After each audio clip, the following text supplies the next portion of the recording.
بسم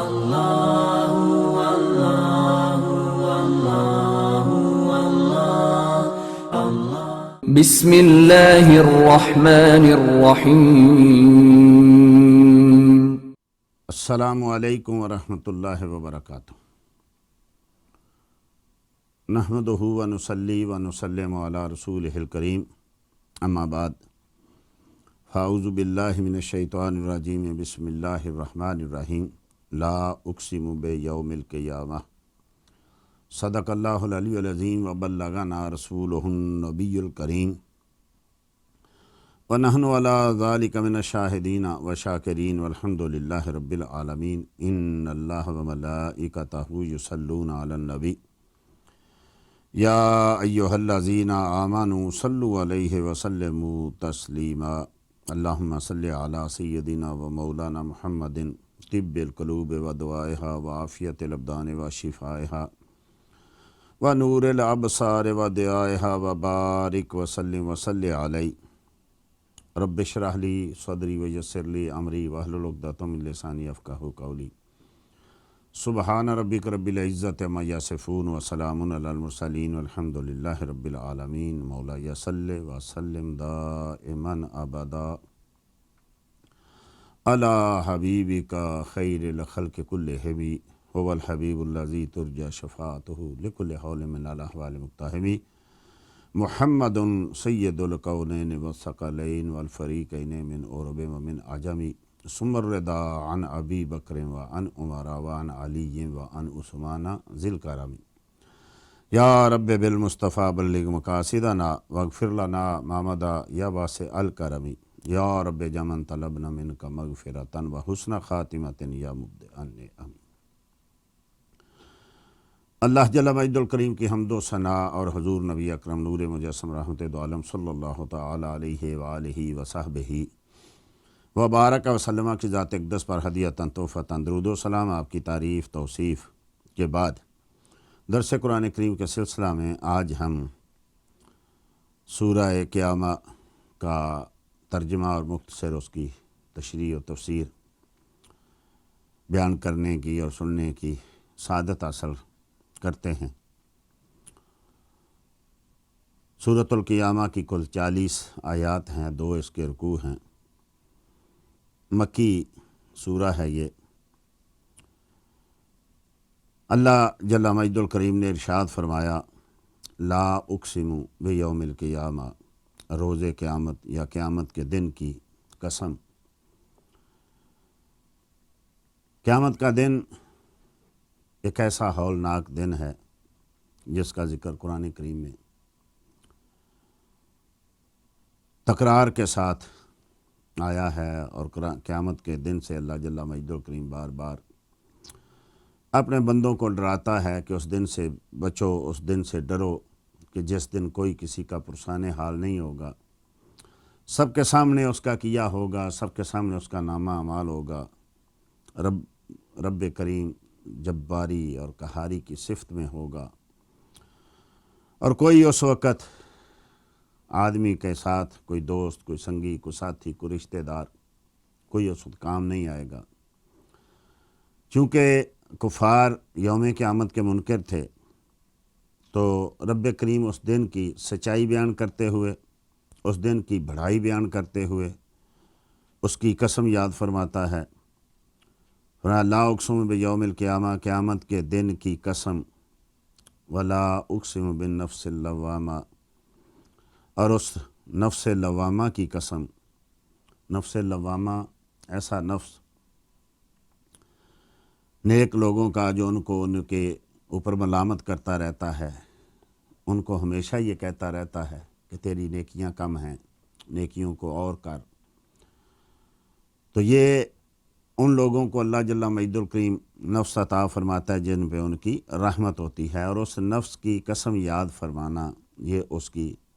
یعنی عزت افزائی ہے کہ ایسے لوگ جو نفس لوامہ کے مالک ہیں، ان کو جو ہے رب کریم ان کے نفس کی قسم یاد فرما کے ان کی بھی عزت افزائی فرما رہا ہے۔ قیامت کے چونکہ دن کے آگے بے شمار واقعات آئیں گے، اس لیے اس کی زیادہ تفصیل میں نہیں جاتے، کیونکہ بڑی تفصیل قرآن کریم میں بذات خود قرآن کریم نے اس کی بیان کی ہے۔ اب لوگوں کی قسمیں ہیں، ان میں کافر ہیں، ان میں منافق ہیں، ان میں مومن ہیں۔ مومنوں میں کچھ بہت نیک ہیں، کچھ ان سے کم نیک ہیں، کچھ فاسق ہیں، کچھ غافل ہیں۔ تو ان میں سے ایک کا ذکر کیا جا رہا ہے کہ ایسے لوگ جو اپنے آپ کو ہمیشہ ملامت کرتے رہتے ہیں، اپنے نفس کا محاسبہ کرتے رہتے ہیں۔ نبی کریم صلی اللہ تعالیٰ علیہ وسلم نے ارشاد فرمایا الکیس ما دان نفسہ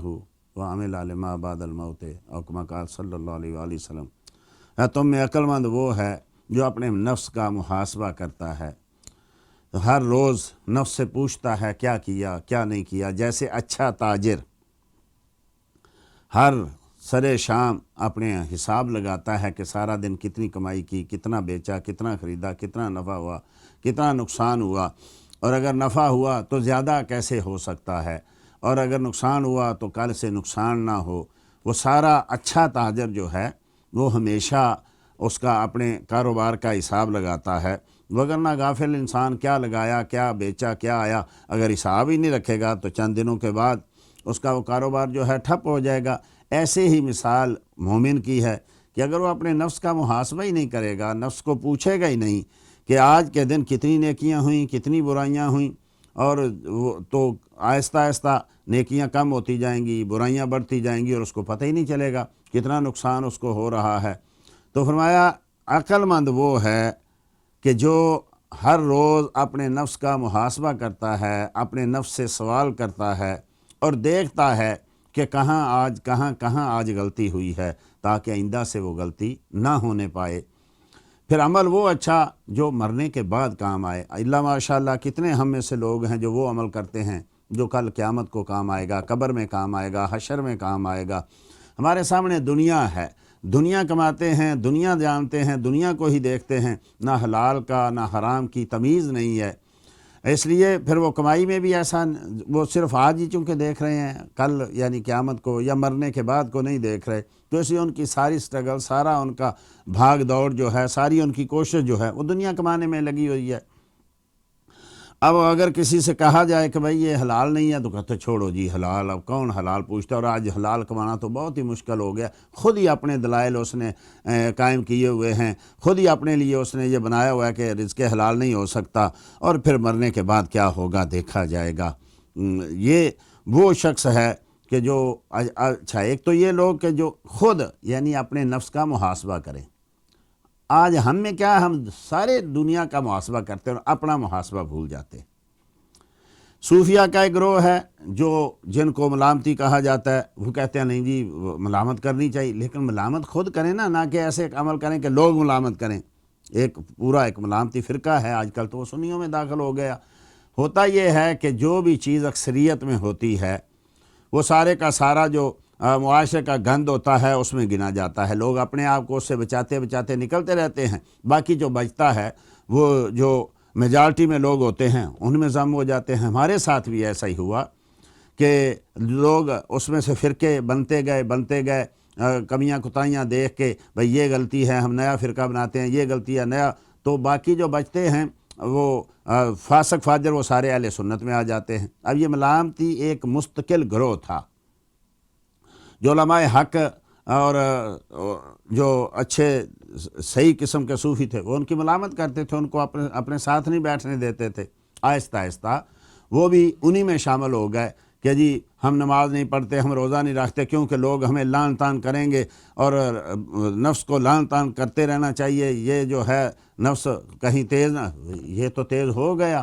یہ تو اللہ نے نہیں کہا تھا کہ لوگوں کے لیے سامنے ایسے کام کرو کہ لوگ ملامت کریں، بلکہ خود آدمی وہ اچھا جو اپنے نفس کا خود محاسبہ کرے۔ ہماری عادت ہو گئی، ہم پورے محلے کے ایک آدمی کا ایک گناہ جانتے ہیں، لیکن کبھی اپنے گناہوں کی طرف توجہ نہیں کی۔ تو نفس لوامہ جو ہے وہ اپنے آپ پہ ملامت کرتا ہے کہ تو نے آج یہ کیا، یہ نہیں کہ فلاں نے آج یہ کیا، فلاں نے آج یہ کیا۔ لوگوں کی غلطیاں دیکھے گا آدمی تو خود تو جری ہو جائے گا، نہیں جی میں بہت نیک ہوں، لوگ فلاں یہ گناہ کرتا ہے، یہ کرتا ہے، میں یہ تو نہیں کم از کم کرتا۔ جب آدمی اپنے نفس کو نہیں دیکھے گا تو نفس جو ہے وہ پلید ہوتا جائے گا، اس میں گندگی آتی جائے گی، برائیاں بڑھتی جائیں گی، نیکیاں کم ہوتی جائیں گی۔ آج ہمارے معاشرے اور ہمارا جو ہو گیا، ہم یہ ہے کہ اپنی غلطیوں کو نہیں دیکھتے اور دوسروں کی چھوٹی چھوٹی غلطیاں بھی ہمارے سامنے ہوتی ہیں۔ جیسا کسی نے کہا نا کہ کسی کے آنکھ کا بال بھی نظر آ جاتا ہے اور اپنی آنکھ کا شتیر بھی نظر نہیں آتا۔ آپ کسی سے پوچھ رہے ہیں، سارے دوستوں کی، سارے رشتہ داروں کی، سارے ہمسایوں کی ایک غلطی بتاتا جائے گا، یہ بھی کرتا ہے، یہ بھی کرتا ہے، جھوٹ بولتا ہے، غیبت کرتا ہے،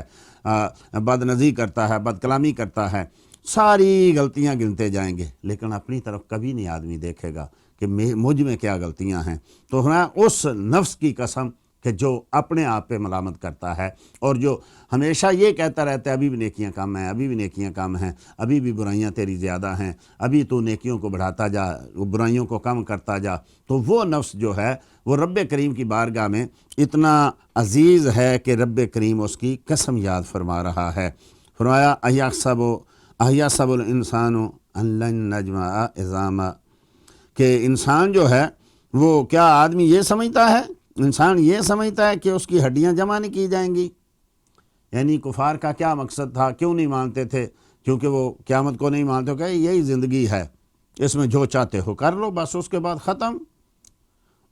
کون پوچھے گا، کون اتنے، اور پھر وہ کہتے بھی ہیں اتنے صدیاں ہو گئی بنے ہوئے، ابھی تک وہ قبروں میں پڑے ہوئے ہیں، کون اٹھائے گا؟ بلکہ کئی ظالم تو ہڈیاں پکڑ کے آ جاتے تھے نبی کریم صلی اللہ علیہ وسلم کی بارگاہ میں، جس کا قرآن کریم میں ذکر کیا، قالوا اذا كنا عظاما نخرا، کیا یہ بسیدہ ہڈیاں تم کہتے ہو زندہ کرے گا اللہ جل مجد الکریم؟ قبرستان سے کسی پرانے مردے کی ہڈی اٹھائی اور کہا کہ یہ دیکھو ہمارے سامنے اتنے بڑے فوت ہو گئے، بادشاہ گئے، گناہ گار گئے، نیک گئے، سب کی ہڈیاں بکھری پڑی ہوئی ہیں، تو کیسے اللہ اس کو جمع کرے گا؟ تو رب کریم کہتا ہے کیا انسان کا یہ گمان ہے کہ رب اس کی ہڈیوں کو اکٹھا نہیں کر پائے گا؟ کچھ لوگ وہ ہیں جو یعنی دفناتے ہیں، جیسے مسلمان ہیں، عیسائیوں میں بھی ہے، یہودیوں میں بھی ہے، کچھ لوگ وہ ہیں جو جلا دیتے ہیں، کچھ لوگ وہ ہیں کہ جو ان کو ویسے ہی پھینک دیتے ہیں، ان کو درندے کھاتے ہیں، چرند کھاتے ہیں، کچھ ویسے ہی بدبودار ہوتے ہیں، پھٹ جاتے ہیں، پھر ان کی ہڈیاں بکھر جاتی ہیں۔ آپ بہت ساری ایسی جگہوں پہ دیکھیں گے کہ بہت ساری ایسی جنگیں ہوتی تھیں جن میں ہزاروں لوگ قتل ہوتے تھے، تو وہ ان کو چھوڑ کے بھاگ جاتے تھے، تو وہ ہڈیاں ایسی بکھری ہوتی تھیں۔ تو اب عام جو اللہ کو نہیں مانتا، یوم آخرت کو نہیں مانتا، انبیاء کو نہیں مانتا، کتابوں کو نہیں مانتا، تو وہ جو ہے دیکھتا ہے کہ بھئی یہ تو بسیدہ ہڈیاں ہو گئی، مٹی کے ساتھ مل گئی، مٹی کے ساتھ مٹی ہو گئی، کون ان کو پوچھے گا، کون ان کو اکٹھا کرے گا؟ تو یا تو اس سے مراد جو ہے کوئی خاص انسان ہے، کیونکہ انسان کے اوپر الف لام داخل ہے، اس کا مطلب یہ ہے کہ یہ کوئی خاص آدمی ہے۔ تو اس میں بھی علماء کے کئی اقوال ہیں، تو کہتے ہیں عدی بن ربیعہ اس سے مراد ہے کہ وہ جو تھا نبی کریم صلی اللہ علیہ وسلم کے ساتھ ایسی بے حیائی کرتا تھا، بدتمیزی کرتا تھا، روز کوئی نہ کوئی نئی، کیسے انسان زندہ ہوگا، کیسے ان ہڈیوں کو اکٹھا کیا جائے گا، اور کب قیامت آئے گی، جس کا آگے ذکر آ رہا ہے کہ پوچھتا ہے کب قیامت آئے گی۔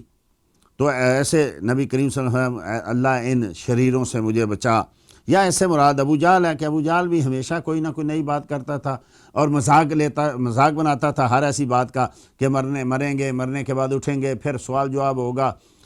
پھر رب کریم جنت میں بھیجے گا یا جہنم میں بھیجے گا، تو ان چیزوں کو وہ مذاق میں اڑایا کرتا تھا، مذاق کیا کرتا تھا۔ تو رب کریم ارشاد فرما رہا ہے کیا آدمی یہ سمجھتا ہے کہ ہم ہرگز اس کی ہڈیاں جمع نہیں فرمائیں گے، جمع نہیں کر سکتے؟ بلا، کیوں نہیں؟ قادرین، اللہ کہتا ہے ہم اس پہ قادر ہیں، الا ان نسوی بنانا، کہ ہم پورا ایک ایک پور، ایک ایک اس کا حصہ جو ہے وہ اکٹھا کر دیں، ان کے جیسے تھا ایسا کر دیں۔ اب بظاہر دیکھنے میں ایسا آتا ہے کہ کسی کا سر کہاں ہے، کسی کا پاؤں کہاں ہے، کسی کی ہڈی کہاں ہے، ایک دوسری کہاں ہے۔ ہاں، بعض اوقات طوفان آتے ہیں، ایسے اس کو ٹکڑے ٹکڑے کر کے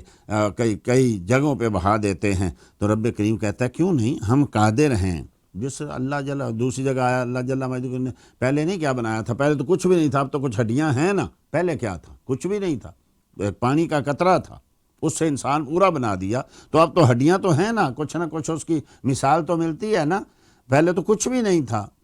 تو رب کریم کہتا ہے کیا یہ گمان کرتے ہیں کہ اللہ ہمیں مرنے کے بعد نہیں اٹھائے گا؟ یا قادر نہیں ہے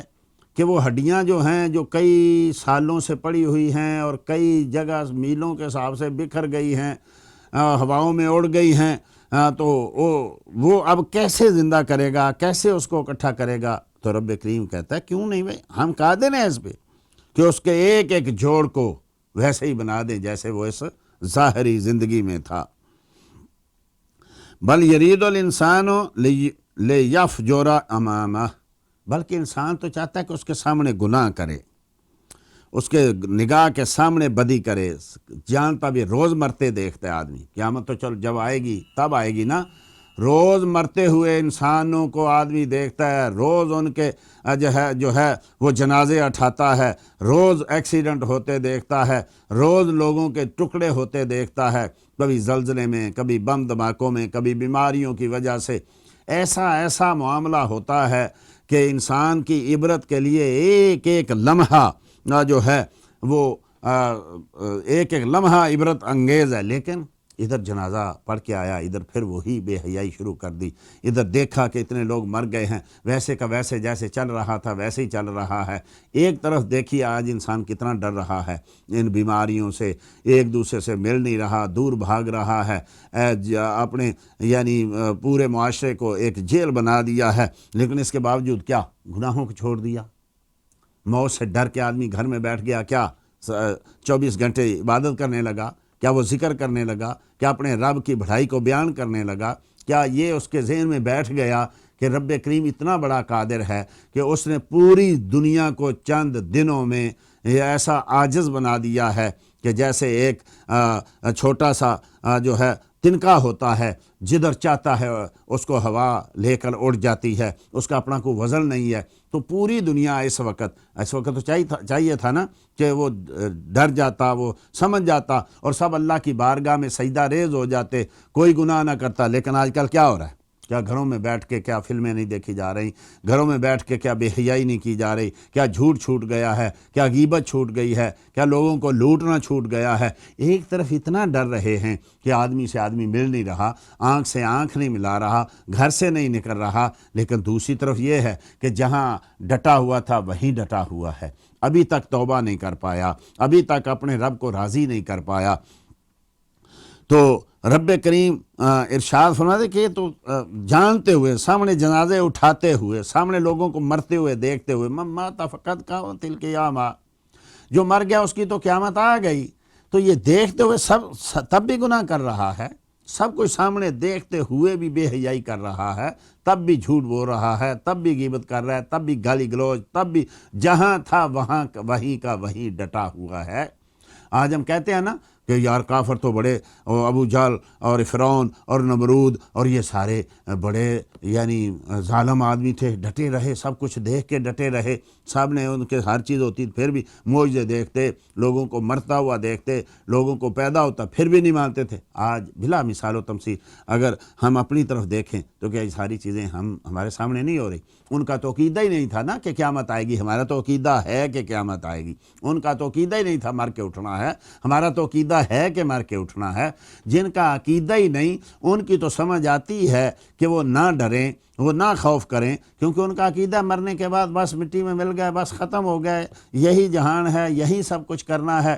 اور اس کے بعد کسی نے پوچھنا نہیں۔ تو جن لوگوں کا یہ عقیدہ ہے کہ مرنا ہے، مرنے کے بعد اٹھنا ہے، قبر میں جاتے ہی سوال و جواب شروع ہو جانے ہیں، پھر قبر سے اٹھ کے جو ہے میدان حشر جو 50,000 سال کا دن ہے اس میں جانا ہے، پھر وہاں جو ہے نامہ اعمال تلنا ہے، پھر پل صراط ہے۔ یہ ساری کی ساری چیزیں آدمی کا عقیدہ بھی ہو اور پھر وہ اپنی گناہوں پہ ڈٹا رہے، پھر اپنی بغاوت پہ ڈٹا رہے، پھر بے حیائی پہ ڈٹا رہے، پھر ظلم و ستم پہ ڈٹا رہے، تو یہ بہت بڑے جگرے کی بات نہیں ہے۔ تو رب کریم کہتا ہے یہ قیامت کے سامنے، یہ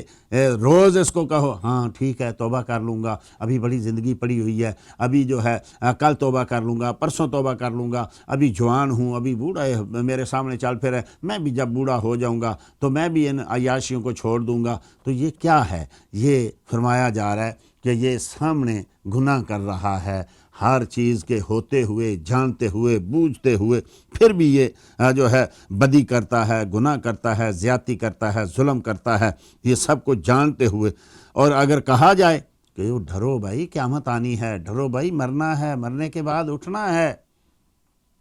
تو کہتے ہیں یہ تو کسے کہانیاں بڑی دیر سے سنتے آ رہے ہیں، قیامت آئے گی، قیامت آئے گی۔ یسأل ایان یوم القیامہ، وہ پوچھتا ہے کہ کیا کب آئے گی قیامت؟ بلکہ ظالم ایسے جیسے شرط لگاتے تھے، لے آؤ پھر قیامت۔ آج کتنے لوگ ہیں، ان کی کیا بات نہ وہ ہماری سن رہے ہیں نہ وہ سنیں گے۔ ہم آپس کی بات کریں نا، کہ ہم جو روز سنتے ہیں، جو روز دیکھتے ہیں، آپس میں باتیں کرتے ہیں، ہم تقریریں سنتے ہیں، ہم قرآن پڑھتے ہیں، ہم حدیثیں سنتے ہیں، ہم یہ سارا کچھ کرتے ہیں، لیکن اس کے باوجود آپ کسی کو کہو ڈرو یار کیوں رشوت لے رہے ہو، ڈرو یار کیوں بے حیائی کر رہے ہو، ڈرو یار کیوں بدتمیزی کر رہے ہو، تو قیامت کو کیا جواب نہیں دینا؟ کب آئے گی قیامت؟ بڑے یعنی عجیب انداز سے پوچھتے ہیں کہ جیسے ان کو یقین ہی نہیں ہے، حالانکہ ہم نے یہ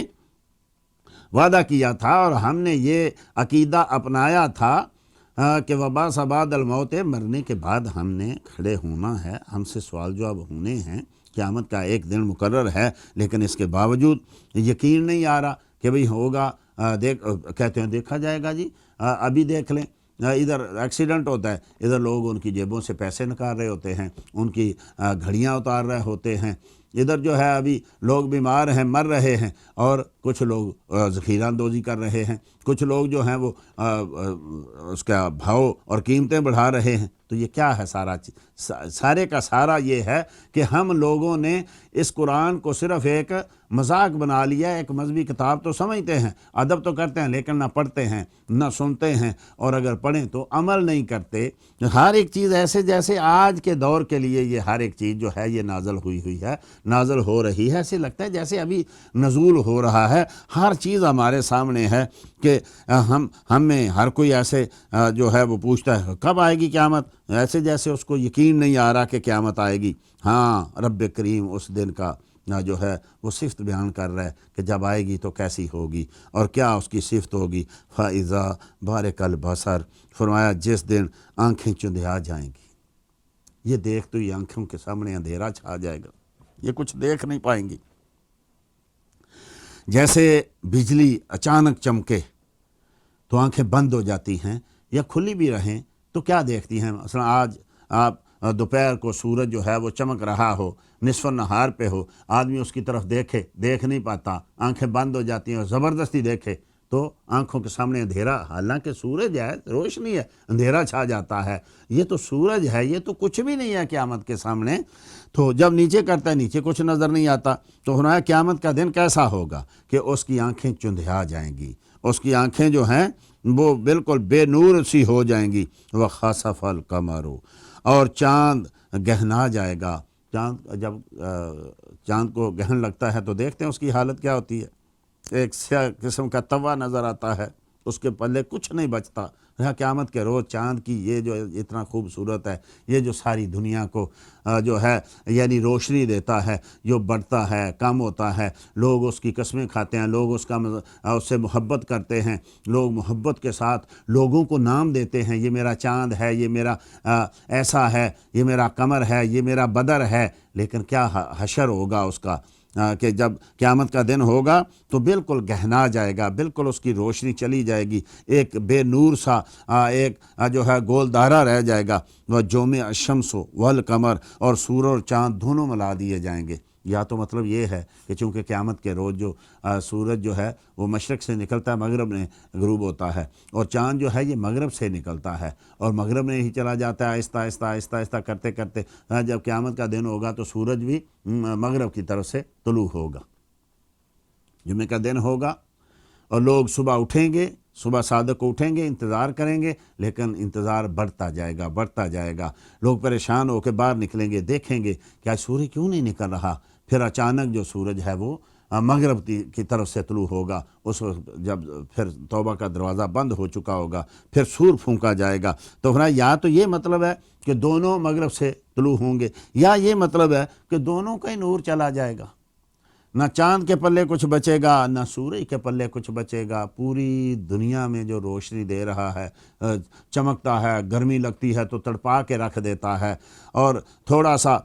نیچے ہوتا ہے تو آہستہ آہستہ اندھیرا چھانا شروع ہو جاتا ہے، جیوں جیوں بڑھتا ہے ہر چیز روشن ہوتی جاتی ہے۔ دیکھیں کتنا بڑا، کئی لاکھ زمینوں کے برابر، لیکن اس کے باوجود دیکھیے کہ جب قیامت کا دن ہوگا تو یہ بالکل بے نور ہو جائے گا، اس میں سے کچھ بھی نہیں نکلے گا، یہ بھی ایسے ہی ایک گول دارا سا رہ جائے گا، جو ہے بے نور سا ہو جائے گا۔ قیامت کا دن ایسا نہیں ہے کہ آیا اور چلا گیا، مشکل وقت آیا اور چلا گیا، نہیں، یہاں تو حشر یہ ہوگا اس کا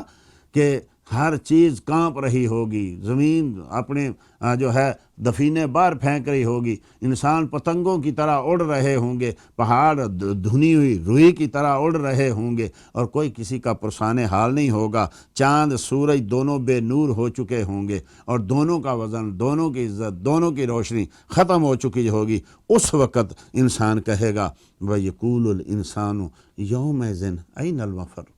کہاں بھاگوں آج میں، کس کے ہاں پر، باپ مارے تو ماں کے پاس، ماں مارے تو باپ کے پاس، باہر لوگ ماریں تو گھر والے ماریں تو باہر، کبھی آدمی دوست کے پاس بھاگتا ہے، کبھی ماں کے پاس، کبھی باپ کے پاس، کبھی اپنے افسر کے پاس، کبھی گورنمنٹ کے پاس، ڈاکو حملہ کریں تو پولیس کے پاس، وہ مارے پولیس مارے تو کسی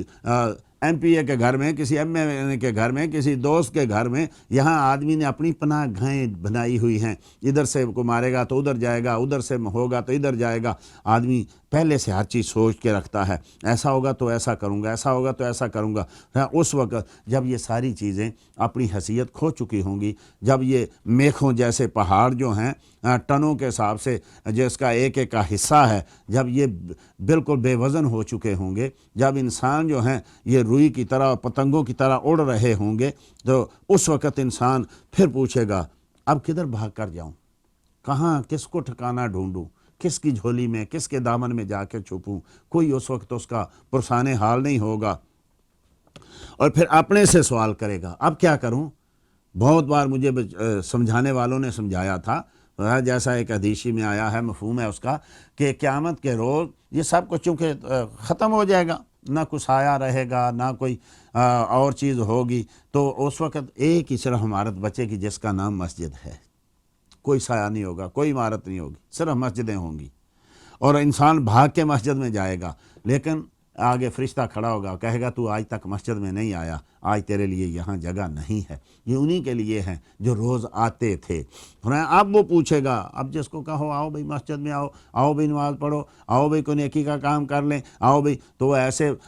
کان لپیٹ کے بھاگ جاتا ہے، بلکہ کئی آگے سے مذاق کرتے ہیں، کئی آگے سے ٹھٹھا کرتے ہیں، کئی آگے سے انکار کرتے ہیں۔ وہ تو اس وقت اپنے آپ سے پوچھے گا اب کہاں جاؤں، جائے فرار کوئی نہیں ہے، اب بھاگنے کی جگہ کوئی نہیں ہے، کس کو دیکھوں، کس کو پوچھوں، کس کے ساتھ پاس اپنا مقدمہ پیش کروں، کس کو اپنا سفارشی ڈھونڈوں، کس کے پاس جاؤں۔ کوئی بھی نہیں ہے، نہ ماں، نہ باپ، نہ بہن، نہ بھائی، نہ افسر، نہ چھوٹا، نہ بڑا، کوئی بھی آج اس کے پرسان حال نہیں ہے۔ جنہوں نے پوچھنا تھا اس کا کبھی نام ہی نہیں لیا تھا، جنہوں نے سایہ بننا تھا۔ سیدنا انس بن مالک رضی اللہ تعالیٰ عنہ فرماتے ہیں یا رسول اللہ صلی اللہ علیہ وسلم، جب حشر کا دن ہوگا، جب یہ ساری چیزیں ہوں گی تو کوئی جائے فرار نہیں ہوگی، تو میں اگر آپ کو ڈھونڈنا چاہوں تو کہاں ڈھونڈوں۔ اللہ اکبر۔ ترمذی شریف میں ہے، نبی کریم صلی اللہ علیہ وسلم نے یہ نہیں فرمایا کہ وہاں تو سب ایک جیسے ہوں گے، میں بھی وہاں کیا کروں، نہیں فرمایا انس قیامت کے دن اگر مجھے ڈھونڈنا ہو تو حوض کوثر پہ آ جانا، میں اپنے پیاسے امتیوں کو پانی پلا رہا ہوں۔ عرض کی یا رسول اللہ اگر وہاں نہ پاؤں تو پھر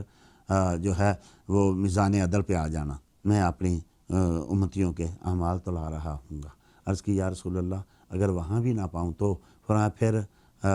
پل صراط پہ آ جانا، میں گرتے ہوئوں کو پار اتار رہا ہوں گا۔ اللہ اکبر۔ عرض کی یا رسول اللہ اگر وہاں بھی نہ پاؤں تو نہیں انس، میں انہی جگہوں پہ ہوں گا۔ اب ذرا ہمارے دیگر اس حدیث پہ غور کیجئے کہ آدمی جو ہے وہ اپنے پسینے میں ڈوبا ہوا ہے اور نبی کریم صلی اللہ علیہ وسلم کو ڈھونڈنے نکلا ہے، اور نبی کریم صلی اللہ تعالیٰ علیہ وسلم جو ہیں اس وقت لوگوں کو پانی پلا رہے ہیں، اور یہ ابھی میزان عدل پہ پہنچا ہے، تو کیا کرے گا؟ اگر میزان عدل پہ اس کی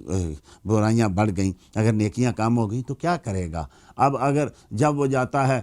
حوض کوثر پہ تو نبی کریم صلی اللہ علیہ وسلم وہاں آ جاتے ہیں، اب جب تک یہاں نہیں، یہاں والے کیا کریں گے؟ اور جب حوض کوثر پہ نہیں تو وہاں کیا کریں گے؟ اور اگر وہ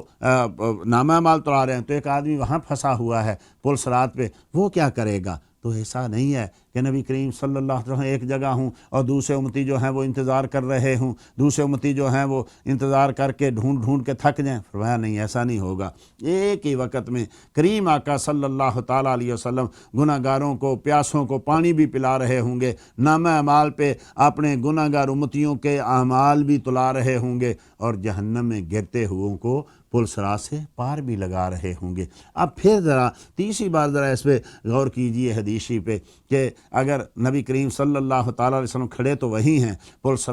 حوض کوثر پہ ہی کھڑے ہیں، لیکن جو گناہ گار ہیں یا نیک ہیں یا جو امتی ہیں ان کی لائن لگی ہوئی ہے۔ یقیناً پہلے نیک لوگ آگے ہوں گے نا، صحابہ ہوں گے، پھر تابعین ہوں گے، پھر جو ہیں اس کے بعد تبع تابعین ہوں گے، پھر اولیاء ہوں گے، غوث، کتب، ابدال، مومنین۔ ہم جیسے لوگوں کی باری کب آئے گی؟ جبکہ سورج جو ہے وہ سوا نیزے پہ ہو، تپ رہا ہو، زمین تانبے کی طرح تپ رہی ہو، انسان جو ہے وہ پانی کی ایک بوند کو ترس رہا ہو اور لائن لگی ہو، اور میری باری جو ہے وہ اتنی لاکھوں کروڑوں کے بعد آئے، تو کیا بنے گا اس وقت؟ ایسا نہیں ہوگا کہ پہلے نیک پئیں گے، پھر اس کے بعد گناہ گار، یعنی کیا کہتے ہیں کہ خاک ہو جائیں گے تم کو خبر ہونے تک۔ ایسا تو نہیں ہوگا نا کہ کریم آقا صلی اللہ تعالی وسلم قطار لگا کے سب کو پلائیں۔ ہم جیسے گناہ گار اس تپتی ہوئی زمین پہ، تانبے کی طرح تپتی ہوئی زمین پہ کیسے ٹھہریں گے؟ کیا کریں گے؟ جب آپ یہاں بلا مثال تو یہاں دیکھیں کہ جب جان لبوں پہ ہو، ایک قطرہ پانی کا جان بچا سکتا ہو، اور آدمی اس کو بتائے کہ بھی تیرے سامنے تو ابھی 1,00,000 آدمی اور پیے گا تو تیری باری آئے گی، تو اس پہ کیا بیتے گی؟ تو میرے محبوب ایسے نہیں ہوں گے، بلکہ ادھر وہ پہلے کو پانی پلا رہے ہوں گے، ادھر آخری کو بھی پانی پلا رہے ہوں گے۔ اور پھر ایسا بھی نہیں ہے کہ آپ ہیں تو میزان عدل پہ اور میرے اعمال ہی نہیں ہیں، کھڑے تو پاس ہیں لیکن میرے پلے کچھ نہیں ہے، نیکی کوئی نہیں ہے، تو پھر کیا ہوگا؟ اب پاس کھڑے ہونے کا مقصد بھی تو تبھی حل ہوتا ہے نا کہ نبی کریم صلی اللہ علیہ وسلم پاس تو کھڑے ہیں، لیکن اللہ جل مجد الکریم نے اتنی طاقت بھی تو دی ہو کہ جس کے پلے کچھ نہیں اس کو بھی تو پار لگا سکیں، وگرنہ پاس بھی آدمی کھڑا ہو اور دشمن مار بھی رہا ہو اور اس کو چھڑا بھی نہ سکے، تو یہ تو اس سے بھی زیادہ نہ پاس ہوتا تو بھی تب ٹھیک تھا۔ پاس بھی ہے، چھڑا بھی نہیں رہا، دشمن کو دور بھی نہیں بھگا رہا، تو یہ دونوں کے لیے مسئلہ بن گیا کہ نبی کریم کچھ کر بھی نہ پائیں، امتی سامنے بلک رہا ہو، اس کے اعمال نامہ اعمال تل رہے ہوں اور نیکی پلے کچھ نہ ہو، اور محبوب پاس کھڑے ہیں کر بھی کچھ نہ سکیں، اور وہ امتی دیکھ بھی رہا ہو یا رسول اللہ کرم کیجئے، لیکن نبی کریم کہیں میرے بس میں کیا ہے، تو نے کچھ کیا ہی نہیں ہے۔ ایسا نہیں ہے، بلکہ نبی کریم صلی اللہ تعالی وسلم ہم جیسے گناہ گاروں کے نیکیوں کے پلڑے کو بھی بھریں گے۔